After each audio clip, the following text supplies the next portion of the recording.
In today's video, I'm going to teach you how to create crack text effect in Canva.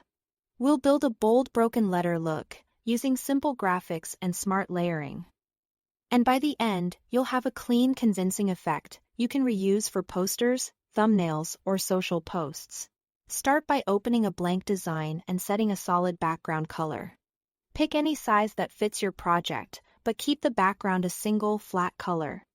This solid base is essential because the cracks will use the exact same color to appear like they're cutting through your letters. Choose a color with good contrast against your text so the final result really stands out. Next, add your text. Press T to drop in a text box, type your word or phrase, and choose a bold, thick font. Something like Oswald or League Spartan works great, because wide strokes give you more room for cracks.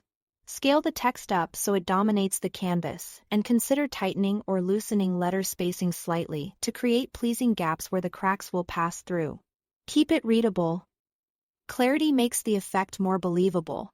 Now head to the Elements tab and search for terms like crack, fracture, or splatter. Filter by graphics so you are seeing clean, scalable vector shapes. Look for designs with sharp edges or jagged lines. They mimic breaks well and stay crisp at any size. Select a crack graphic and change its color to match your background exactly. Use the color picker to grab the precise shade. This is the secret to the illusion. Once the crack is the same color as the background, it won't look like a sticker on top of your text, it'll look like a slice through it.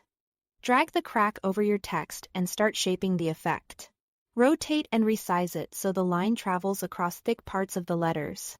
Let it cross edges or curve along strokes to feel natural, like a real fracture would. Zoom in for precision and aim for variety. Some cracks can be long and diagonal, others short and sharp. To finish, duplicate your crack elements and place them across different parts of the text until you achieve a balanced broken look. Vary the scale and angle so it doesn't feel repetitive and avoid overcrowding. A few well-placed fractures are often more striking than a busy pattern. Step back occasionally and check the overall rhythm. Your eye should move comfortably across the word, with cracks enhancing the shape rather than hiding it. And that's it. Thanks for watching.